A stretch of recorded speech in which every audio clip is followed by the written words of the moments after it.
नमस्कार, आज हम जानने वाले हैं कि how to save Eventbrite attendees details in Zoho sheet. यानी जब भी कोई आपके इवेंटब्राइट पर नया ऑर्डर प्लेस करे यानी किसी इवेंट के लिए रजिस्टर करे तो रजिस्टर करने वाले की सारी details along with order details अपने आप आपकी ज़ोहो शीट पर ऐड हो जाए। इसके लिए हम जोड़ेंगे इवेंटब्राइट को ज़ोहो शीट के साथ एक ऑटोमेशन सॉफ्टवेयर पैबली कनेक्ट की मदद से। और बेस्ट पार्ट ये है कि इस वीडियो को देखने के बाद आप भी बड़ी आसानी से ऐसा कर सकते हैं। तो चलिए वीडियो को स्टार्ट करते हैं, चलते हैं अपनी स्क्रीन पर।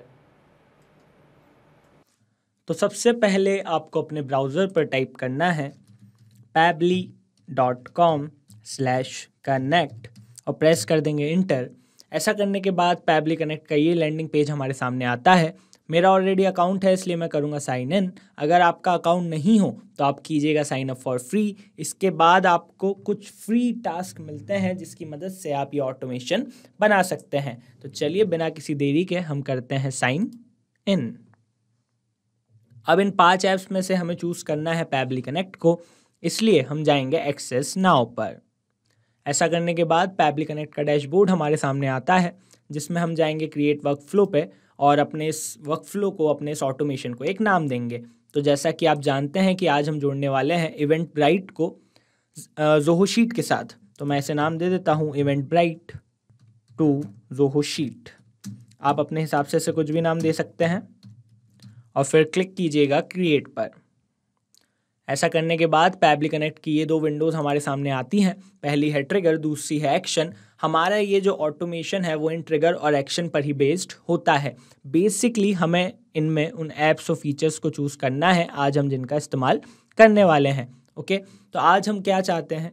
आज हम चाहते हैं कि जब भी हमारे इवेंटब्राइट पर कोई हमारे इवेंट के लिए रजिस्टर करे, है ना, तो उसका सारा डेटा अपने आप हमारी ज़ोहो शीट पर ऐड हो जाए। तो पहली स्टेप क्या है? किसी का इवेंटब्राइट पे जाके हमारे इवेंट के लिए रजिस्टर करना। इसलिए जो पहली ऐप है हमारी वो भी होगी इवेंटब्राइट। तो इसको हमने यहाँ से चूज़ कर लिया। अब बारी है ट्रिगर इवेंट की।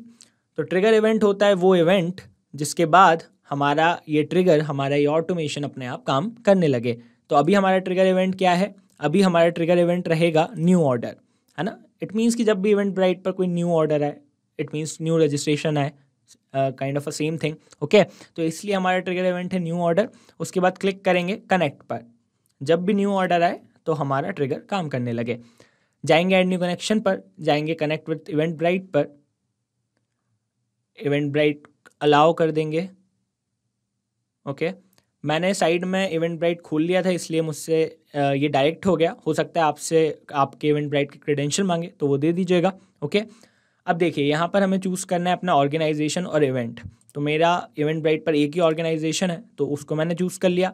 इवेंट मैं चूज़ कर लेता हूँ। तो देखिए ये कई सारे इवेंट हैं, इसमें से मैं जो इवेंट है वो चूज़ कर रहा हूँ सॉफ्टवेयर डेवलपमेंट कॉन्फ्रेंस। मैं चाहता हूँ कि इस पे रजिस्टर करने वालों का डेटा ज़ोहो शीट पर जाए। आप जिस इवेंट के लिए ऐसा चाहते हैं उसे चूज़ कर लीजिएगा। इवेंटब्राइट पर आप बड़ी आसानी से इवेंट बना सकते हैं। ओके, जैसे देखिए मैंने एक ये इवेंट बनाया है software development conference October 23, right. अब हम क्लिक करेंगे save and send test request पर। तो आप पाएंगे कि ऐसा करने के बाद यहाँ लिखा आ रहा है वेटिंग फॉर रिस्पॉन्स और यहाँ लिखा है do a test submission in that application in order to capture the response here.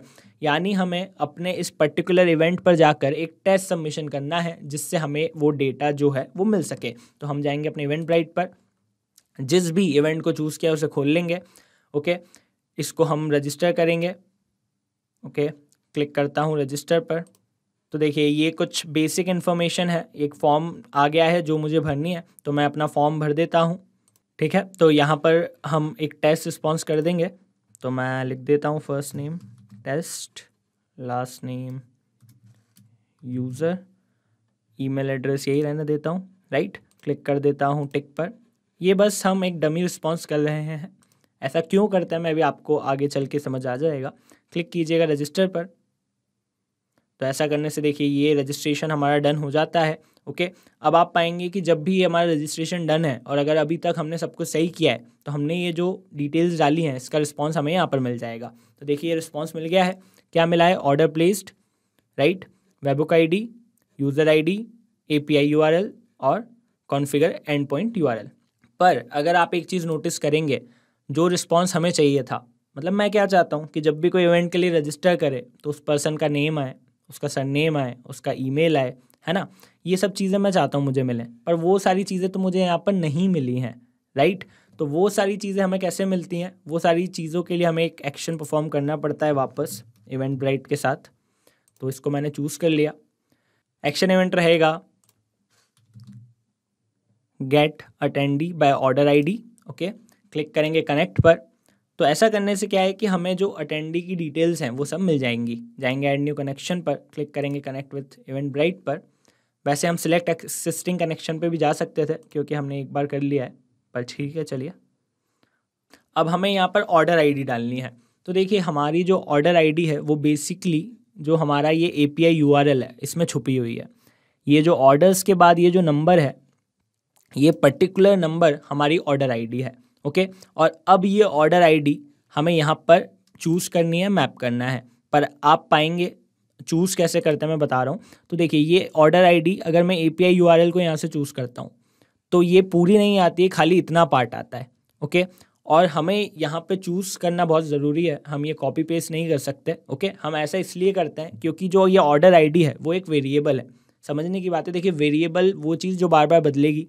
अभी जिस पर्सन ने रजिस्टर किया है उसका ऑर्डर आईडी ये है, अगले पर्सन की अलग होगी, उसके बाद वाले की अलग होगी। तो वो बदली हुई आईडीज़ भी अपने आप यहाँ आ जाए और आगे ट्रांसफ़र हो जाए, इसलिए हमें ये चूज़ करना ज़रूरी है, जिसे हम मैपिंग भी कहते हैं। ठीक है, तो अब बेसिकली बात ये है कि हमें इसका इतना पार्ट चाहिए। ओके, ये बाकी का पार्ट नहीं चाहिए। तो इस पार्ट को, मतलब कोई पर्टिकुलर पार्ट को किसी भी टेक्स्ट से निकालने का एक फीचर पैब्लिक कनेक्ट में अवेलेबल है, तो उसे हम चूज़ करेंगे, है ना। ऐसा हम करेंगे टेक्स्ट फॉर्मेटर की मदद से। तो हम यहाँ से टेक्स्ट फॉर्मेटर को चूज़ कर लेते हैं। ये कैसे होगा चलिए मैं आपको करके बताता हूँ। एक्शन इवेंट होगा टेक्स्ट पार्सर। ठीक है, टेक्स्ट पार्सर को चूज़ कर लेंगे, क्लिक करेंगे कनेक्ट पर। तो देखिए सबसे पहले चूज़ करते हैं कौन से टेक्स्ट को हमको एडिट करना है, कौन से टेक्स्ट का पर्टिकुलर पार्ट हमें चाहिए। तो ये API URL का चाहिए, तो इसको हमने चूज़ कर लिया, सिमिलरली मैप कर लिया, क्योंकि ये भी चेंज होगा बार बार API URL, है ना। अब क्या लिखा है, टेक्स्ट मैच आफ्टर, यानी कौन से टेक्स्ट के बाद का टेक्स्ट आपको चाहिए। तो कौन से टेक्स्ट के बाद का टेक्स्ट चाहिए, ये ऑर्डर स्लैश के बाद का, है ना, ये वाला टेक्स्ट चाहिए क्योंकि। तो यहाँ पर मैं टाइप कर देता हूँ ऑर्डर स्लैश। अच्छा, अब आप सोच सकते हैं कि यार यहाँ पर तो ये मैपिंग कर रहे थे, यहाँ पर टाइप क्यों किया। यहाँ पर टाइप इसलिए किया क्योंकि API URL में जो ऑर्डर है ये हमेशा ऑर्डर्स रहेगा, है ना, ये चेंज नहीं होगा। पर ये जो ऑर्डर आईडी है ये चेंज हो जाएगी, इसलिए जो चीज़ें चेंज हो जाती हैं उन्हें हम मैप करते हैं, जो चीज़ें नहीं चेंज होती हैं उसे हम टाइप करते हैं। ओके, तो ये रहा टेक्स्ट मैच आफ्टर। अब टेक्स्ट मैच बिफोर, यानी किस टेक्स्ट से पहले का टेक्स्ट आपको चाहिए। तो मुझे चाहिए ये स्लैश से पहले का, क्योंकि ये बीच वाला चाहिए। तो मैं वापस से टाइप कर देता हूँ स्लैश, राइट। अब देखिए क्लिक करेंगे save and send test request पर, तो आप पाएंगे कि ये जो पर्टिकुलर ऑर्डर आईडी हमको चाहिए थी ये आ गई है, राइट, यानी हमारा काम हो गया है। अब हम क्या करेंगे, इस ऑर्डर आईडी को यहाँ पर मैप कर देंगे, चूज़ कर लेंगे। तो ये ऐसे नहीं आता है अगर, तो कनेक्टेड पे जाएंगे, एक बार सिलेक्ट एक्सिस्टिंग कनेक्शन में क्लिक कर देंगे, है ना, तो ये आ जाता है। तो देखिए ऊपर जो भी रिस्पॉन्स था वो हमें मिल रहा है। हम टेक्स्ट फॉर्मेटर में जाएंगे और ये जो ऑर्डर आईडी आ गई है इसे यहाँ पे चूज़ कर लेंगे। अब क्लिक करेंगे save and send test request पर, तो आप पाएंगे कि जो भी डिटेल्स थी, है ना, रजिस्ट्रेशन करने वाले की जिसकी ऑर्डर आईडी ये थी वो यहाँ पर आ गई हैं। जैसे जो प्राइस था वो $0 था, है ना, कोई हमने प्राइस नहीं रखा था तो प्राइस आ गया। फर्स्ट नेम मैंने आपके सामने डाला था टेस्ट यूज़र, है ना, फर्स्ट लास्ट। प्रोफाइल ईमेल जो था यही रखा था मैंने। और भी कुछ चीज़ें हैं जिसकी हमें ज़रूरत पड़ती है, जैसे ticket class name, software development conference काय का इवेंट है ना, और इवेंट आईडी और ऑर्डर आईडी और टिकट क्लास आईडी। तो ये हमें जो है रिस्पॉन्स मिल चुका है। अब हम क्या चाहते हैं, जब भी हमें कोई ऐसा डेटा मिले, जब भी कोई इवेंट के लिए रजिस्टर करे, तो उसका ये डेटा हमारी ज़ोहो शीट पर ऐड हो जाए, है ना। तो ज़ोहो शीट पर ऐड करना है भाई साहब, तो किस ऐप को चूज़ करेंगे अगले एक्शन में, ऑब्वियसली ज़ोहो शीट को। तो ज़ोहो शीट को मैं यहाँ से चूज़ कर लेता हूँ। बारी है एक्शन इवेंट की, तो एक्शन इवेंट रहेगा क्रिएट रो, क्योंकि हम चाहते हैं एक नई रो क्रिएट हो। कैसे रो क्रिएट होगी मैं करके बताऊँगा, कोई दिक्कत की बात नहीं है। अच्छा, अब कनेक्शन के लिए यहाँ पर हमें ज़ोहो का डोमेन डालना है, जो भी जहाँ पर भी आप ज़ोहो शीट को यूज़ कर रहे हैं। तो मैं जाऊँगा ज़ोहो शीट पर, मैं आज इस ज़ोहो शीट को यूज़ करने वाला हूँ, आप जिस ज़ोहो शीट को यूज़ करने वाले हैं उसे ओपन कर लीजिएगा। देखिए यहाँ पर लिखा है ऊपर URL में zoho.com, है ना। तो मैं यहाँ टाइप कर देता हूँ zoho.com, क्लिक कर देता हूँ सेव पर। अगर आपका zoho.in है तो आप zoho.in कीजिएगा, जो भी हो आपका ध्यान से देखकर, है ना। तो ये कनेक्ट हो गया। अब मेरी जोहो पर जितनी भी वर्कबुक्स हैं आप पाएंगे कि वो यहाँ पर आ जाएंगी जोहो शीट्स पर। ओके, आज जो मैं वर्कबुक यूज़ करने वाला हूँ मैंने उसे नाम दे दिया इवेंट ब्राइट अटेंडीज डेटा। तो मैं यहाँ से चूज़ कर लूँगा, आप अपनी वर्कबुक को चूज़ कर लीजिएगा, अपने हिसाब से नाम दे दीजिएगा। इस वर्कबुक में एक ही वर्कशीट है, एक से ज़्यादा वर्कशीट नहीं है, तो शीट 1 ही रहेगी। ओके, अब अगर आप ध्यान से देखेंगे तो मैंने यहाँ पर कुछ हेडिंग्स दी हैं, है ना। तो ये वो हेडिंग्स हैं जो डेटा, जो ये रिस्पॉन्स में मुझे डेटा मिला है, जो डेटा को मैं अपनी जोहो शीट में चाहता हूँ उस डेटा की मैंने हेडिंग दे दी है, जो वहाँ पर अवेलेबल था। जैसे मैं चाहता हूँ इवेंट का नेम आ जाए, इवेंट की आईडी आ जाए, ऑर्डर आईडी आ जाए, अटेंडी का नेम आ जाए, उसका ईमेल आ जाए। ये सब मेरे लिए एसेंशियल चीज़ें हैं, तो मैंने ये हेडिंग दे दी है। आपके लिए जो भी ज़रूरी चीज़ें हैं आप वो हेडिंग दे दीजिएगा। ऐसा हम इसलिए कर रहे हैं क्योंकि आगे जो हमारा डेटा आए वो डायरेक्ट इसके नीचे आ जाए। कैसे आएगा वो हम करके बताएंगे, पर इसलिए हमने ये हेडिंग दी है। हेडिंग का एक और फ़ायदा है कि आपने यहाँ पर जो हेडिंग दी है वो यहाँ पर देखिए नीचे आ जाती हैं, event name, event ID, order ID, attendance name, है ना। तो अब हमें बस क्या करना है, अब हमें बस चीज़ें चूज़ करनी है। जैसे मान लीजिए इवेंट नेम है, तो इवेंट नेम के लिए हम यहाँ क्लिक करेंगे। हमने यहाँ से डेटा लिया था तो यहाँ पर आएंगे, यहाँ पर क्लिक करेंगे तो आप पाएंगे जो भी हमें ऊपर डेटा मिला था तीनों स्टेप्स में वो नीचे आ गया है। हमें पता है कि इवेंट नेम हमारा तीसरे स्टेप में आया था, है ना। तो इवेंट नेम को हम यहाँ से ढूंढ के मैप कर लेंगे, चूज़ कर लेंगे। तो देखिए इवेंट नेम ये था सॉफ्टवेयर डेवलपमेंट कॉन्फ्रेंस, तो इसको मैंने मैप कर लिया। इवेंट आईडी, तो इवेंट आईडी भी यहाँ पर होनी चाहिए, तो इवेंट आईडी के लिए भी स्क्रॉल डाउन करेंगे तो इवेंट आईडी को भी मैप कर लेते हैं। ऑर्डर आईडी भी हमें थर्ड स्टेप में मिली थी, इसलिए हमने थर्ड स्टेप की थी ताकि ये डेटा मिल सके। अटेंडी का नेम, तो यार अटेंडी का नेम भी मिला था, देखिए ये रहा अटेंडी का name, test user. Okay, email, email भी आया था, ईमेल को भी मैप कर लेंगे। क्या था, ये ईमेल था। तो ये सब डेटा हमने मैप कर लिया। इसका फ़ायदा क्या होगा देखिए मैं आपको बताता हूँ। क्लिक कीजिएगा save and send test request पर। ओके, अब आप पाएंगे कि ये सारा जो डेटा है वो अपने आप हमारी जोहो शीट पर चला गया होगा। दिखाऊं, चलो देखिए ये डेटा आ गया अपने आप, इवेंट का नेम, इवेंट की ID, order ID, attendee name, email, अपने आप ये सारी चीज़ें आ गई हैं, राइट। तो अब ये एक बार तो आ गई, पर क्या अब ये हर बार आएगी? यानी जब भी कोई मेरे इस पर्टिकुलर इवेंट के लिए रजिस्टर करेगा तो उसका डेटा अपने आप मेरी जोहो शीट पर जाएगा? तो चलिए करके ही बताते हैं, है ना। वापस से जाता हूँ सॉफ्टवेयर कॉन्फ्रेंस पर। ओके, एक और बार रजिस्टर करता हूँ। एक और बार इसलिए रजिस्टर कर रहा हूँ बदले हुए डेटा के साथ, ताकि क्रॉस चेक हो जाए। क्लिक करता हूँ रजिस्टर पर वापस से, ठीक है। ये चीज़ें मैं नहीं बदल रहा हूँ, नेम बदल देता हूँ खाली। तो इस बार कर देता हूँ डेमो यूज़र, पिछली बार किया था टेस्ट यूज़र, है ना। ईमेल बदल देता हूँ, चलो test@accept रजिस्टर।